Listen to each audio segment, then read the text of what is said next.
Hoy en VIP nos acercamos a Camerún, a la población de Rey Boubá. En esta aldea el pediatra Emilio Sastre hizo realidad su sueño hace 15 años, levantar un hospital.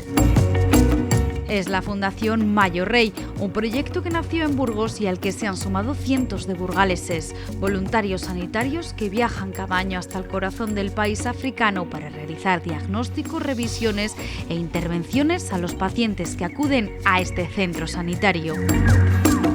Hoy es VIP, Fundación Mayo Rey.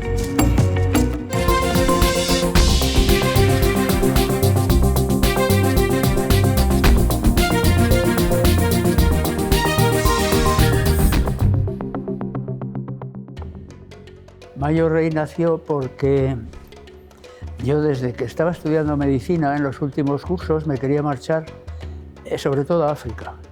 Y entonces traté de buscar por ahí organizaciones, o sea, me puse en contacto con la OMS, con varias de ellas, pero bueno, yo era un crío, tenía 24 años, recién terminado. Hice la especialidad de pediatría, que quería ser pediatra, y lo hice.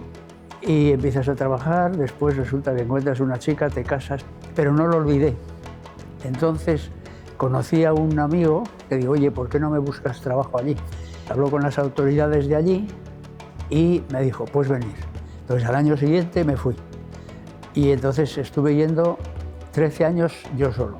Conseguía medicinas aquí, porque en aquella época era distinto, entonces había muchísimos laboratorios que me daban medicinas y me iba con 4 o 5 maletas llenas prácticamente de medicinas. Entonces me iba allí y me iba a este pueblo. Este pueblo tiene unos 6.000 habitantes, tiene un hospital público, que es donde yo trabajaba. Solía estar 40 o 45 días. Y entonces trabajaba, me daban un consultorio y hacía consultas de pediatría. Como no solía haber médico, pues yo me integraba con todo el equipo de enfermeros y sobre todo auxiliares de enfermería. Y entonces pasaba visita a los enfermos y luego yo me metía en la consulta de pediatría y me veía a los niños. Y entonces eso estuve haciendo durante 13 años. Y uno de los años, pues unos amigos de aquí me dijeron, oye Emilio, ¿por qué no hacemos? Dice, si vas a seguir yendo, ¿por qué no haces algo un poco más estable?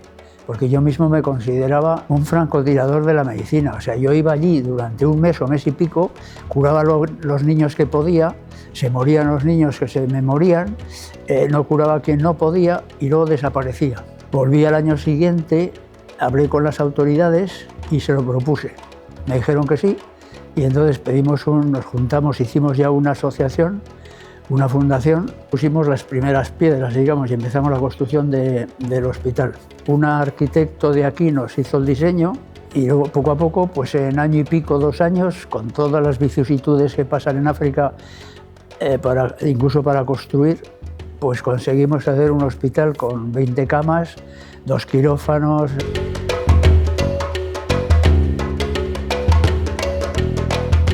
Empezamos a mandar voluntarios al principio de Burgos y ahora pues va gente de toda España, o sea, va gente de Cataluña, de Santander, de Andalucía, de Madrid, mucha gente, gallegos. 90% de la gente que va son mujeres. Incluso hay veces que van a alguna campaña donde todo son mujeres. O sea, la gine, la cirujana, la anestesista, las enfermeras, por supuesto.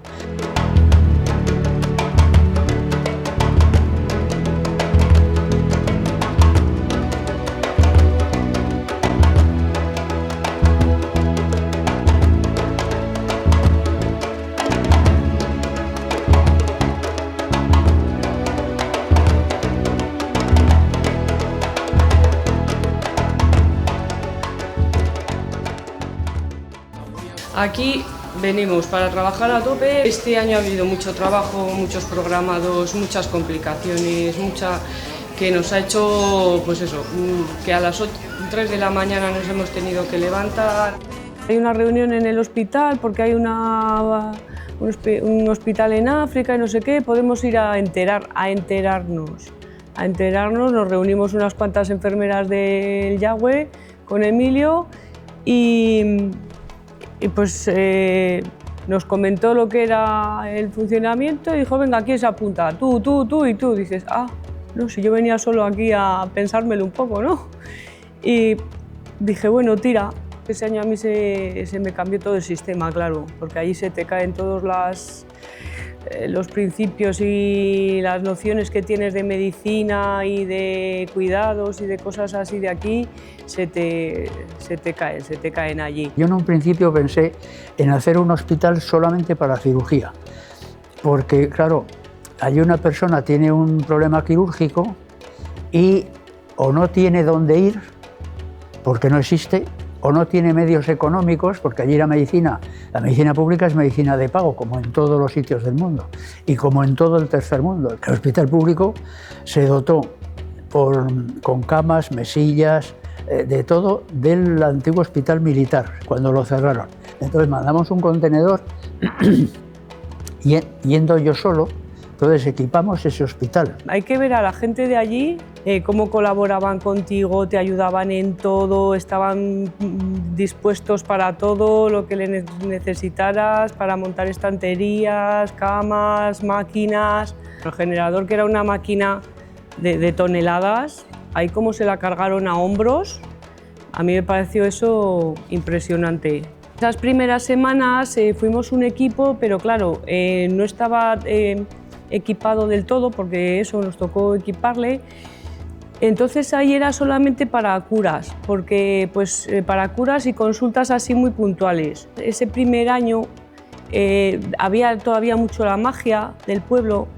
No es que desconfiaran de ti, porque te tomaban poco más o menos como a un dios, ibas por el pueblo y te decían el blanco, ¿no? Pero nos llegaron muchas consultas pues, de los que habían ido al mago y no les había funcionado, ¿no? Como curas que les habían hecho con emplastes de hojas y así, que estaban completamente infectadas, y les vas curando todos los días, ven cómo mejoran, y el mago y los curanderos de allí han ido pues, disminuyendo, y yo creo que no sé si habrán desaparecido. Este año hemos necesitado ampliar a un servicio de lactantes. Por tratamientos antibióticos o intravenosos, los antibióticos es lo que más se pone, intravenosos se terminan muy rápido, y claro, allí tienes por toneladas las cosas. Pues que aquí no te evolucionan las cosas como allí, o sea, allí en una hernia te quedas, igual en 3 días te han dado el alta, medicación. Aquí en 2 días han mejorado, es una pasada, porque no están acostumbrados a tratamientos antibióticos, a nada, y te mejoran a una velocidad increíble. Pues aquí el paludismo machaca, nos viene gente con unas hemoglobinas que según los libros de allí son incompatibles con la vida. Hemos tenido hemoglobinas de 1, de 2, de 4...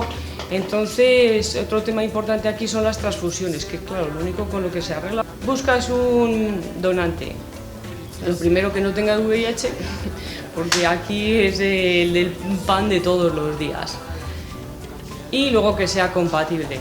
Es una zona muy atrasada, muy aislada, está a 4 horas o 5 horas de todoterreno o de unos caminachos que las pistas de aquí parecen autopistas, las pistas de monte, y para ir a esa ciudad, y luego tienen el problema eso de que allí, si no, cuando entras ya tienes que pagar, y una gasa te cuesta 100 cefas, 25 céntimos de euro, es decir que no hay nada gratuito, si te tienen que poner una inyección ya pagas. ¿Qué hicimos nosotros? Pues intentar crear un hospital absolutamente benéfico, y eso hicimos. ¿Qué pasa con un hospital benéfico? Pues que no da resultados, no da ganancias, y lo tenemos que mantener desde aquí, porque por ejemplo una operación de cataratas pues allí puede costar 40 o 50 euros. 40 o 50 euros la gente los puede pagar, porque si no les tiene ese anciano o esa persona mayor, se los pide a su sobrino, a su hijo, a no sé qué, y ya lo reúne. Cuando no pueden reunir ese dinero, nosotros no cobramos nada, y ese dinero se repone desde España. Muchas preocupaciones de hace falta esto otro, hace falta cosas fungibles, por ejemplo, que allí no hay. O sea, allí se apañan como en España hace 40 o 50 años, pero nosotros aquí las tenemos, y las tenemos asequibles y baratas, entonces nosotros las compramos y las enviamos allí con los grupos. Medicinas allí hay casi de todas, pero algunas son muy caras, y nosotros no las podemos comprar porque son excesivamente caras, pero aquí son baratas. Entonces las compramos de aquí, y las compramos en España y las enviamos allí con los voluntarios. O sea, los voluntarios llevan unos paquetones enormes.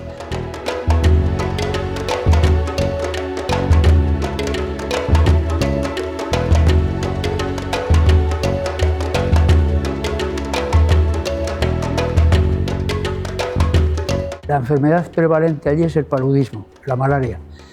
La malaria que mata además muchos niños. Bueno, mata muchísimas, miles de personas en todo el mundo, que lo transmite un mosquito y transmite el Plasmodium falciparum que entra en la sangre. En los niños sobre todo produce verdaderos desastres, sobre todo los niños pequeñitos.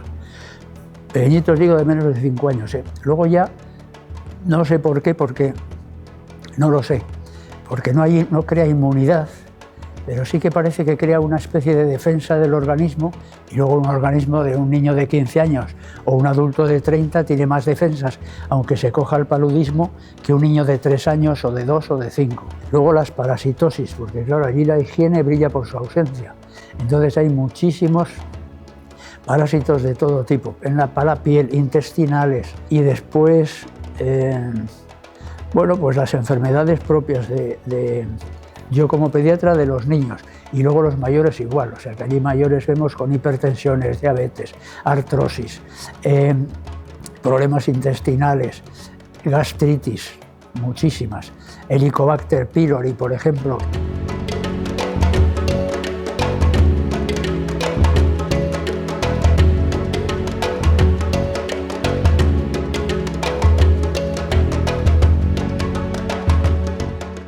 Mujeres que simplemente es que no las ha visto un médico nunca, por el hecho de ser mujeres, y muchas vienen al ginecólogo y lo único que quieren es que alguien las vea. Esa es la mayor parte. Luego hay otras pacientes que sí que vienen con algún tipo de patología. A lo mejor no les han hecho una exploración ginecológica nunca, no saben cómo es una silla de exploración ginecológica, tienes que explicarles con mucha paciencia qué es lo que vas a hacer. Hay una barrera idiomática muy fuerte y una barrera cultural muy fuerte también. En general me da la impresión de que el embarazo no se toma como una situación especial. Las mujeres se casan muy jóvenes, empiezan a tener hijos y no le consideran más cuidado. No es me he quedado embarazada, necesito mis ecografías, necesito saber que todo está bien. No, ellas están embarazadas y están bien. En personal, pues ya hay gente que se queda allí, enfermeras que son del día a día para las curas. Muchas de las curas que empezamos allí en las campañas de cirugía, que hay muchísimo de trauma, que son curas largas y así, pues las van haciendo ellas, las enfermeras que hay allí. Entonces, allí se ha quedado, ya se ha formado como una consulta de enfermería, que tienen otro nivel, claro, no es la misma enfermería que aquí. Aquí ves el quirófano todo aislado, esterilizado y todo de todo, y allí pues es un quirófano que cada vez se ha ido completando más, con más cosas, más medicación, más máquinas, y funciona, pero claro, lo ves cómo va allí, cómo va aquí, y dices, bueno, y funciona, que yo lo que digo, nos tienen que operar a un blanco allí como le operan y el blanco no aguanta, y el negro sí. Es magia para ellos, entonces están muy pendientes de los unos de los otros, de los de la cama de al lado, viene muchísima gente a ver al paciente, tiran las esterillas en el suelo, se quedan 5 personas, hasta niños, tirados en el suelo para acompañar a la que hemos operado. Es muy agradecida allí, es muy paciente, porque allí te van desde primera hora de la mañana, es que es abrir el hospital y parecen las rebajas del Corte Inglés. O sea, se te llena de gente que viene de otros pueblos y les vas citando. Claro, hay curas que necesitan revisiones todos los días y allí se quedan. Luego, los que operamos, por ejemplo, las hernias o mucha traumatología o gine, pues se viene la familia entera y allí se quedan, claro, porque les tienes que hacer curas todos los días y así, y allí tienes a la familia entera. Como que hemos montado un pequeño ahí una pequeña tejabana y tal para que se queden allí, porque allí te duermen en el suelo, ahí tiran la esterilla al lado de la cama y ahí se queda toda la familia. Son ellos los que les hacen las comidas, se montan las cazuelas con 3 pedruscos pues ahí detrás del hospital, hacen fuego y pues arroz y carne guisada, bueno, pues de aquella manera, que eso es lo que les llevan luego a los pacientes que tenemos ingresados. Es un quirófano un tanto diferente a lo que estamos habituados. En este quirófano contamos con 2 mesas quirúrgicas que vamos haciendo intervenciones primero en una, cambiamos, vamos a la otra y así podemos utilizar el mismo espacio para hacer 2 tipos de cirugía distinta. Entonces el paciente tú lo vas a buscar al lugar de hospitalización que está al frente a unos pasos de aquí, entra al quirófano, se tumba en la cama y ya empiezas con la monitorización. Unas bombonas de oxígeno, un respirador portátil en caso de cuando tenemos que intubar a hacer unas anestesias generales. Hay un muy buen equipo quirúrgico, la verdad, son muy hábiles los cirujanos y en general, fuera de todas las operaciones, tú también ves el comportamiento de los pacientes, que sabe un poco lo que creo que dentro de todo valora la situación de aquí. Allí sobre todo son pues eso, enfermeras las que hay y auxiliares, porque médicos van los que cuando vamos nosotros somos nosotros y nosotros ya sabemos cómo funcionamos. Entonces los de allí te ayudan muchísimo porque ya saben cómo funciona la forma de ser de la gente, nos ayudan de traductores, claro, porque ya no es el francés que es el que dan allí, es el funfulde, es el idioma que tienen allí y claro, son ellos los que te van traduciendo de qué tal te encuentras, de si te duele, no te duele. Después del COVID hemos notado un bajón que ahora se está remontando. Allí hay una crisis económica, bueno, allí vive una crisis económica continua, pero es que ahora esa crisis mundial se está notando allí mucho más. Y la gente a veces le da reparo, yo creo, venir a un hospital que realmente es de pago, como el nuestro, a pesar de que saben que son unas tasas aceptables. Y algunos saben que si no tienen dinero pueden venir tranquilamente, que no van a pagar nada, pues yo creo que se han retraído. No lo sé muy bien. ¿En qué momento está? Pues ahora estamos totalmente, desde el punto de vista técnico, totalmente equipados. Y desde el punto de vista sanitario, bien. O sea que tenemos, digamos, una especie de estabilidad, salvo que hemos notado una bajada en la afluencia de pacientes, sobre todo quirúrgicos. Médicos hay muchos, o sea, para medicina general. La médico general allí trabaja de sol a sol. Normalmente organizamos 3 o 4 campañas al año. Una sobre enero, febrero. Otra en mayo, abril, mayo. Otra en octubre y otra en noviembre. Salvo que haya alguna excepción. Algunos años hemos hecho 5 o 6. Pues porque de repente te sale un grupo oftalmología que es muy específica. Pues si de repente tienes oftalmólogos que quieren ir, pues organizas una campaña de oftalmología y en 10 días o 12 días, que no hace falta más, ven un montón de pacientes y operan un montón de cataratas. Cataratas sobre todo, que allí las cataratas son unas cataratas pasadas, es gente que está prácticamente ciega. Sigo contactando con la enfermera que lo lleva allí todo, con Josefi, que pues solemos hablar por el teléfono y así. Y luego pues llevas 2 años sin ir y dices, bueno, pero lo típico, ¿ves? Vuelves a ver estas imágenes de cómo has visto cómo ha ido evolucionando el hospital y dices, pues sí, hombre, te habría que volver otra vez por ahí, por lo menos a verles, ¿no? Porque hay gente que lleva desde el principio aquí en el hospital, que entró ayudándonos a montarle y sigue ahí, le seguimos teniendo de traductor y de celador y de todo. Tenemos un personal allí trabajando desde hace muchos años.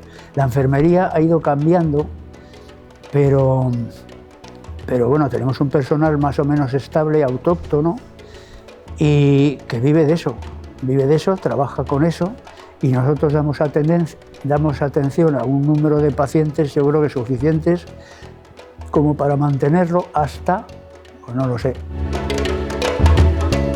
un hospital benéfico que ha salido adelante gracias a la ayuda económica de instituciones públicas, organismos privados y de donaciones de burgaleses.